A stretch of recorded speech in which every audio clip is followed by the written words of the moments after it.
যেমন ধরুন জঙ্গলে যারা যায় কাঠ কাটতে পারমিশন নিয়ে, সেখানে একদম লোক পাওয়া যায় যারা বোঝা, তারা মন্ত্র করে বাঘের মুখ বন্ধ করবে, বাঘের আক্রমণ থেকে বাঁচাবে। তারও মন্ত্র আছে, মন্ত্রটা পড়বো। আচ্ছা,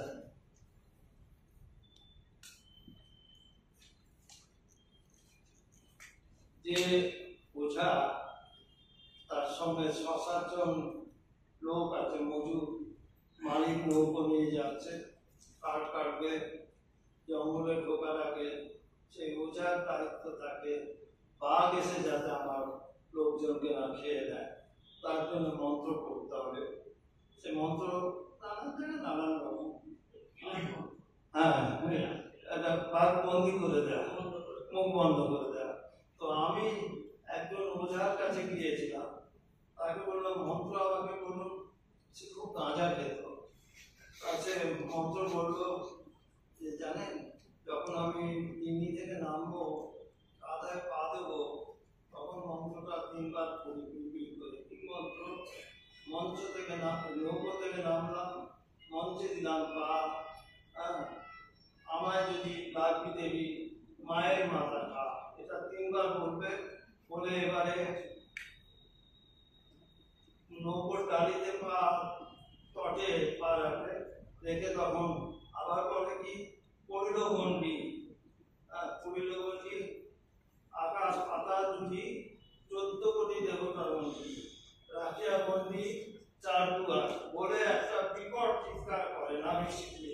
সে চিৎকারটা যতটুকু জঙ্গলের, সেই চিৎকারের উপরে গজরাবে, সে আসতে পারবে না।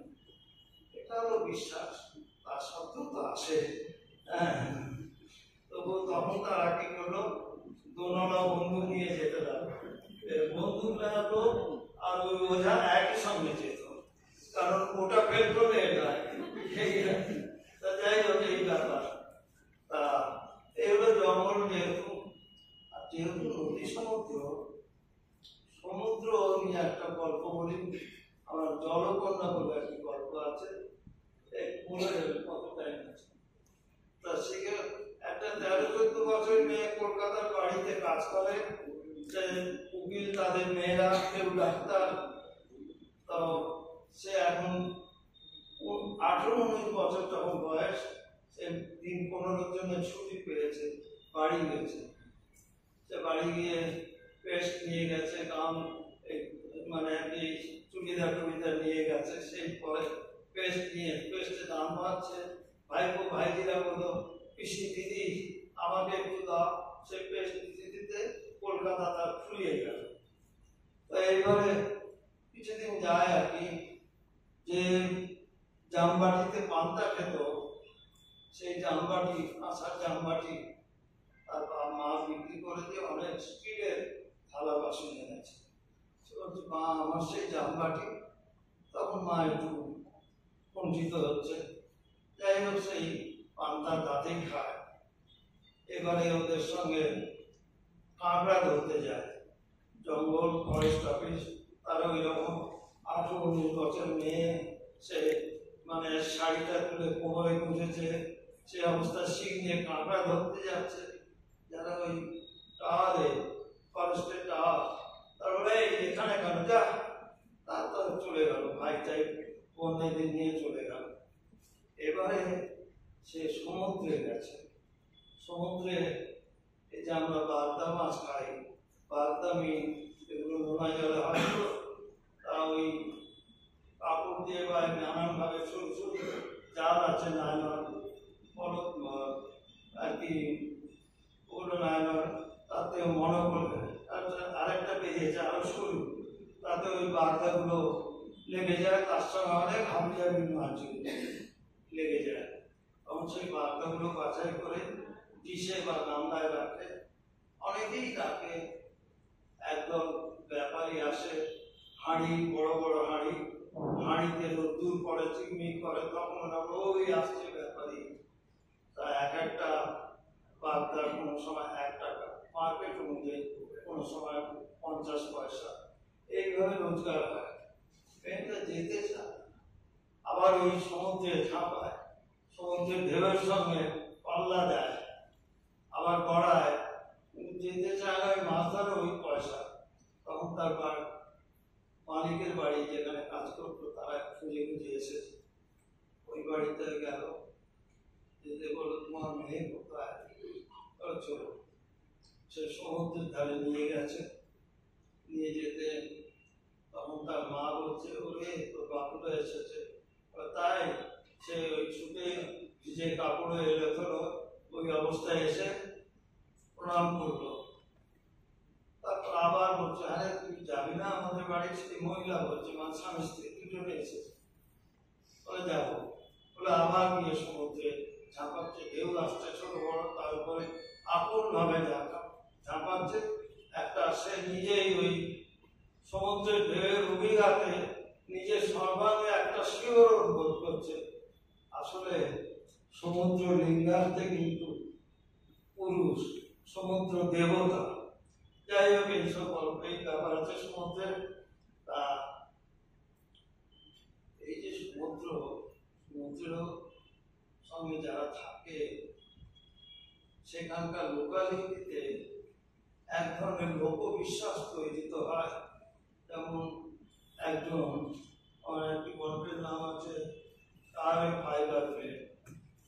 কি হয় সমুদ্রের ধারে যে তিনখানা ব্লেড থাকে, ওই উইন্ড মিলগুলো 47 ফুট লম্বা তিনখানা ব্লেড, ফাইবার ব্লেড, আর 135-34 লোহা দিয়ে, চারখানা লোহা দিয়ে টাওয়া, আর তার মাথায় থাকে প্রায় 8 ফুটের মতো একটা মোটর বক্স।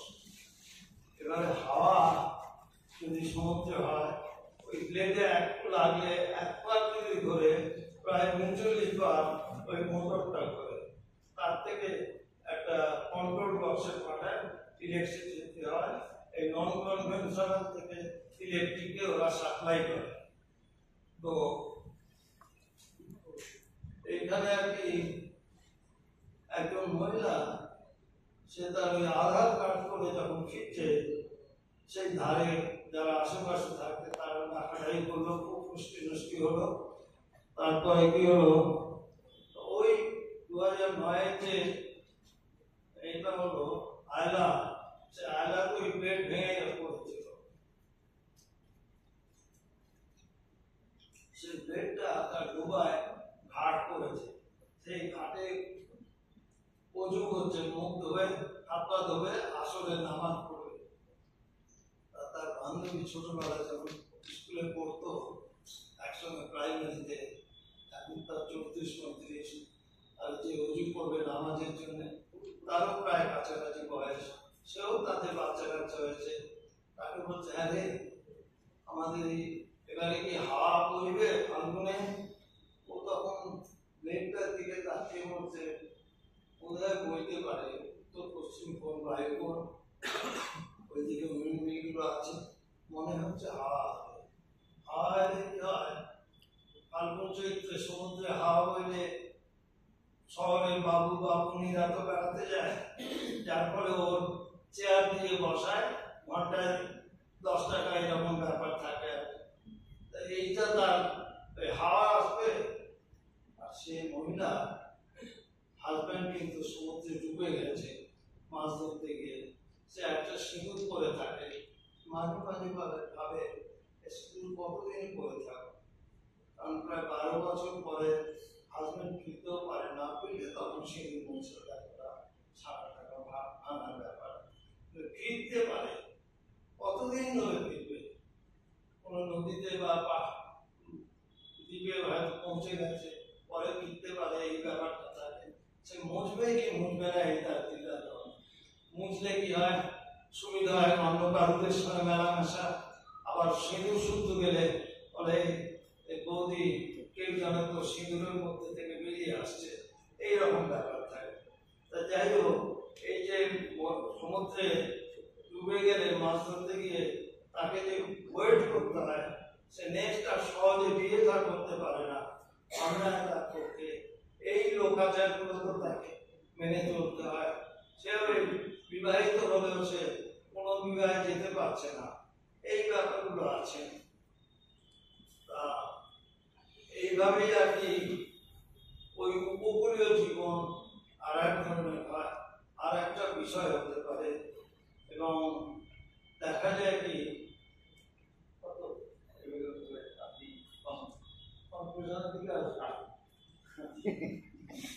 কনক্লুশনের দিকে আসতে বলছে, আরো গল্প ছিল কিন্তু অবাক করে দিতে পারতাম। যেমন সমুদ্র যেমন রহস্য, আকাশ রহস্য, সমুদ্রের জীবনও অনেক রহস্যপূর্ণ, সমুদ্র উপকূলের মানুষের জীবন অনেক রহস্যপূর্ণ।